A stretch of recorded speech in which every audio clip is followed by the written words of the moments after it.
আমি জনপ্ৰতিনিধি ৰাইজৰ হকে কথা পাতিব লাগে। এটা কংগ্ৰেছ দলে যদি কথাও নাপাতো তথাপি আমাক বেয়া পাব যে কংগ্ৰেছ দলে আমাৰ হৈ মাত নামাতিলে। এই দল সংগঠনৰনো কি কথা, তেওঁলোকৰ নেতা কোন? আমি ক'লো আমাৰ লগত বহক, আমাক কথাখিনি আপোনালোকৰ কওক, আপোনালোকৰ কথাবিলাক আমি উঠাম নহয়। আপোনালোকৰ ন্যায্য দাবীখিনি আমিও আমাৰ মুখেৰে প্ৰকাশ কৰিম, আমিও প্ৰতিবাদ কৰিম আপোনালোকৰ লগত থিয় হৈ।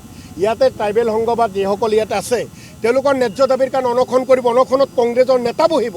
তেওঁলোকৰ প্ৰাপ্যৰ কাৰণে এই মানুহখিনিসকলৰ প্ৰাপ্যৰ কাৰণে কংগ্ৰেছেও যুঁজিব, তাত আমাৰ কোনো দ্বিমত নাই।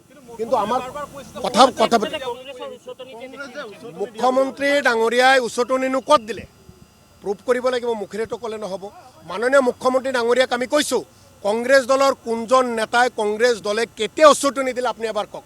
এইখন অসম ৰাজ্যত গুলিয়াই পুলিচে মানুহ মাৰি পেলাব, উচ্ছেদ কৰিব কোনো জাননী নিদিয়াকৈ। আজি ইয়াতে ট্ৰাইবেল সংঘৰ ব্যক্তিসকল আছে, ইয়াতে প্ৰতিনিধিসকল কোন কোন আছে ভালকৈ চিনিব নোৱাৰিলোঁ। এদলে প্ৰতিনিধি আহি ৰাজপথত আহি মানুহক বাধা দিব, এই যে এটা অৰাজকতা অসমত সৃষ্টি হৈছে, ইয়াৰ কাৰণে দায়ী অসমৰ মুখ্যমন্ত্ৰী, অসম চৰকাৰ। এনেকুৱা অসম আমি নিবিচাৰোঁ, শান্তিৰ অসম বিচাৰোঁ, য'ত প্ৰতিবাদকাৰীসকলে মনৰ কথা ক'ব পাৰে, য'ত অন্যায়কাৰী যিসকলৰ লগত অন্যায় কৰা হয় তেওঁলোকক যাতে ন্যায় দিয়া হয়, তাৰ কাৰণে কাম কৰিব লাগিব। মুঠতে এটা কথা স্পষ্ট হৈছে, অসমত আইন শৃংখলা একো নাই। ইয়াতে আইন শৃংখলাৰ যথেষ্ট অৱনতি ঘটিছে। এনেকুৱা আমি অসম নিবিচাৰোঁ। অসম চৰকাৰৰ প্ৰতি আহ্বান জনাইছোঁ, এনেকুৱা অসম আপোনালোকে নবনাব, অসম অশান্তি হ'ব আৰু এই জুই সকলোৰ ঘৰলৈ যাব। গতিকে জুই নুমাবলৈ চেষ্টা কংগ্ৰেছে কৰে, বিজেপিয়ে জুই জ্বলাবলৈ চেষ্টা কৰে, এই কথা। চাওক, বেদখল একেবাৰে স্পষ্ট কথা।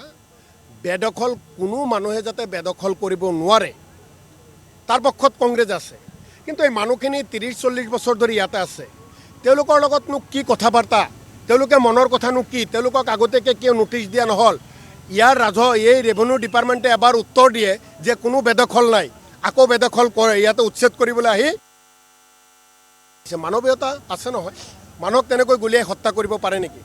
মানুহক তেনেকৈ কৰিব পাৰে নেকি? 3জন মৃত্যু হৈছে, বহুজনক এতিয়াও পোৱা নাই, বহুতে হস্পিটেলত আছে। আমি পুলিচকো আক্ৰমণ কৰিছে, তাকো আমি ঘৃণা কৰিছোঁ। কোনো কাৰণতে পুলিচৰ ওপৰত হাত উঠাব নালাগে, যিসকল উঠাইছে তেওঁলোকৰো উপযুক্ত ব্যৱস্থা হওক। আমি শান্তিৰ অসম বিচাৰোঁ।